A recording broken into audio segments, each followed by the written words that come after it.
Bismillah ar-Rahman ar-Rahim, mes très chers frères et sœurs, Assalamu alaikum wa rahmatullahi wa barakatuh.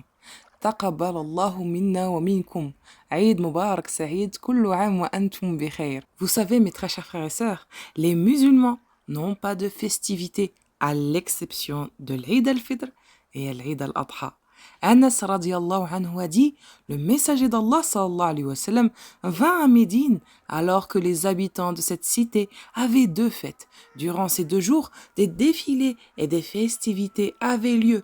Le prophète sallallahu alayhi wa sallam interrogea les Ansar, les musulmans de Médine, à ce propos, et lui répondirent qu'avant l'islam, ils avaient l'habitude d'organiser des défilés durant ces 2 jours de fête.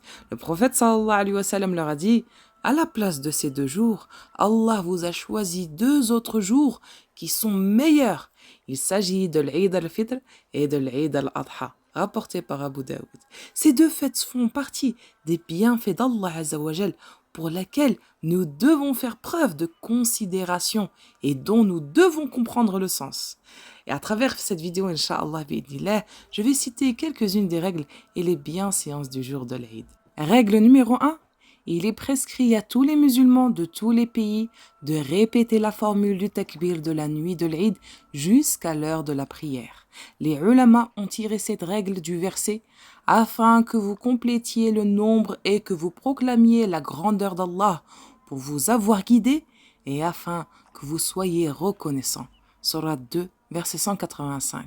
Ceci est la manière la plus parfaite d'être reconnaissant envers Al-Mun'im, celui qui accorde les grâces et les bienfaits. Donc, la sunna recommande l'évocation d'Allah Azzawajal juste après les actes dévotionnels, comme elle est prescrit la répétition de la formule de la glorification, ou tasbih de la formule de la louange, ou tahmid et de la formule du takbir après les prières obligatoires. La sunna prescrit également l'évocation d'Allah Azzawajal après l'accomplissement du rite du Hajj et après les mois du jeûne du Ramadan. Parmi les formules de takbir qui ont été rapportées du prophète Muhammad sallallahu alayhi wa sallam, il y a Allahu Akbar, La ilaha illallah, Allahu Akbar, Walillahi alhamd. Ce qui signifie Allah est le plus grand, Allah est le plus grand. Nul n'est digne d'être adoré en dehors d'Allah. Allah est le plus grand. Allah est le plus grand. À Allah sont attribuées les louanges. Al-Hafid al-Barawi rahimahullah a dit dire à haute voix la formule de takbir les 2 nuits de l'Eid est une sunna, qu'ils soient en voyage ou pas, qu'ils soient dans leur maison, dans les mosquées ou dans leur marché, le lendemain en chemin et à la mosquée jusqu'à l'arrivée de l'imam. Règle numéro 2. Les ulama recommandent d'accomplir le ghusl, ablution majeure, et de se faire beau. La personne doit donc effectuer les ablutions rituelles et être propre et se purifier. Ceci a été rapporté par un certain nombre de pieux prédécesseurs parmi les compagnons et les successeurs. Il est également louable et prescrit pour les 2 Eid de se faire beau et notamment de porter de beaux habits. Jabir ibn Abdullah, qu'Allah soit satisfait de lui, a dit « Le prophète Muhammad sallallahu alayhi wa sallam avait une djouba, sorte de kaftan, qui portait durant les 2 Eid. » Dans le Sahih de Ibn Khuzayma. Les hommes sortent accomplir la prière sous cette belle apparence alors que les femmes sortent pour prier sous l'apparence que le prophète sallallahu alayhi wa sallam a autorisée. N'empêchez pas les servantes d'Allah de se rendre aux mosquées, mais qu'elles sortent sans être parfumées. Abu Daoud. Le sens du hadith est qu'elles doivent éviter toutes les causes de fitna, comme le parfum, l'exhibition de leur parure et autres. Cependant, il leur est permis de se faire belles dans les limites de ce qui est convenable et légal.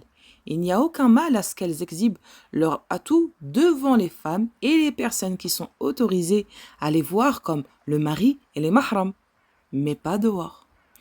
Règle numéro 3. Avant de sortir pour prier, le musulman doit manger des dattes pour suivre l'exemple du prophète Mohammed sallallahu alayhi wa sallam, comme Anas, qu'Allah soit satisfait de lui, l'a dit.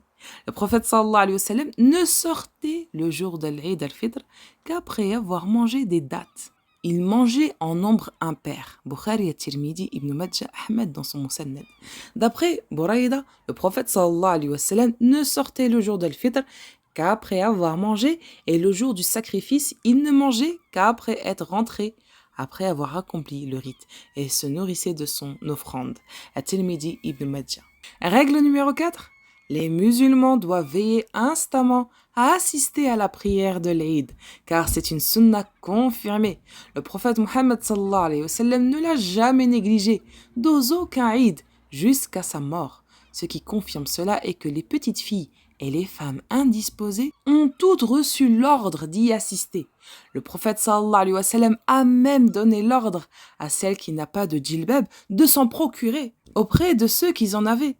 Ceci est prouvé par les propos Atayya, une femme des Ansar, qu'Allah se satisfait d'elle, qui a dit « Le prophète Mohammed sallallahu alayhi wa sallam nous a ordonné de sortir le jour de l'Eid al-Fitr et de l'Eid al-Adha. Les adolescentes, les femmes qui ont leurs règles et les jeunes vierges. Les femmes qui ont leurs règles ne participaient pas à la prière, mais par leur présence, profitent des bienfaits du sermon et des invocations des musulmans. Bukhari al-Muslim.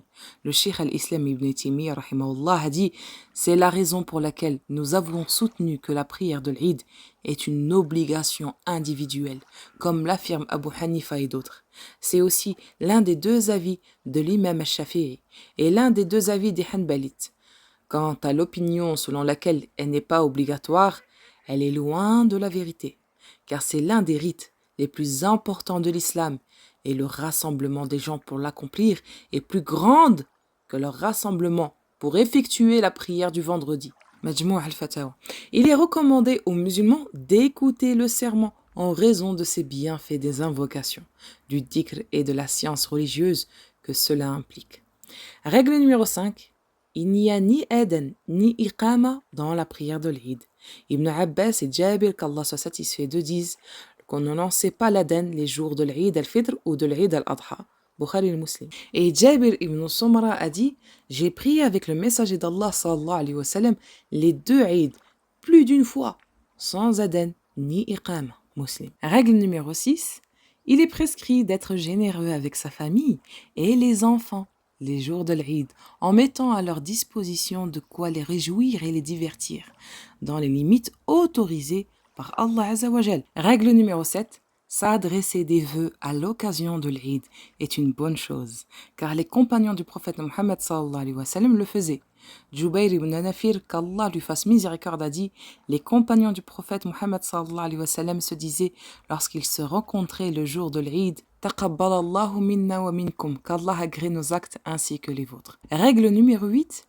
L'Eid est une occasion de dépasser les susceptibilités et de renouer avec les parents et les amis avec lesquels nous avons rompu. Comme il est beau le jour de l'Eid de refuser la séparation et d'être soucieux de préserver les relations avec les autres, notamment avec la famille. La personne sensée et judicieuse est celle qui renoue les liens et réagit avec les bienfaisances, même si c'est dur. Selon un hadith, un homme a dit « Ô messager d'Allah, j'ai des proches parents avec qui je maintiens les liens de parenté et qui ne le font pas avec moi. Je les traite bien et ils me traitent mal. Je suis indulgent avec eux et ils me brutalisent. » Et il lui répondit « Si tu es vraiment tel que tu viens de le dire, c'est comme si tu leur faisais avaler sans eau de la cendre brûlante. Tu ne cesseras pas de trouver en Allah un soutien contre eux tant que tu te conduiras ainsi. » Muslim. Souhaitons que l'Eid marque un tournant dans le développement de la bonté de l'âme et de l'intégrité du cœur et dans la victoire sur les bassesses et l'avarice de l'âme. Règle numéro 9. Parmi les sources de bienfaits que recherche toute personne noble du cœur et magnanime, notamment dans les moments de joie, figure l'effet d'être sensible aux besoins des indigents et de les satisfaire. Étant donné que vous vous êtes préparé à l'Eid, ajoutez à vos préparatifs un autre projet noble qui est de réconforter les malheureux et les démunis qui vous entourent. Cherchez parmi vos proches, vos voisins et vos frères musulmans, ceux d'entre eux qui sont dans le besoin, et subvenez-y. Semez la joie dans leur cœur et dans ceux de leurs enfants et de leurs femmes. Rappelez-vous Le matin de l'Eid, lorsqu'on embrasse et que on est content et que la joie se répand entre les parents, des enfants et de l'intimité croire entre les époux et que les familles se rassemblent, rappelez-vous les orphelins qui ne trouvent pas d'amour le matin rayonnant de l'Eid, le sourire d'un père tendre ou l'affection d'une mère qui les prépare à célébrer l'Eid. Ils n'ont pas ça. Donc, essayez de leur combler un peu ce vide. Ne les oublions pas, s'il vous plaît. Rappelez-vous les veuves qui ne trouvent pas la tendresse d'un mari qui les dispenserait des gens qui demandent leurs nouvelles. Rappelez-vous de vos frères qui sont sans abri et qui ont peur, en proie à l'oppression aux quatre coins du monde.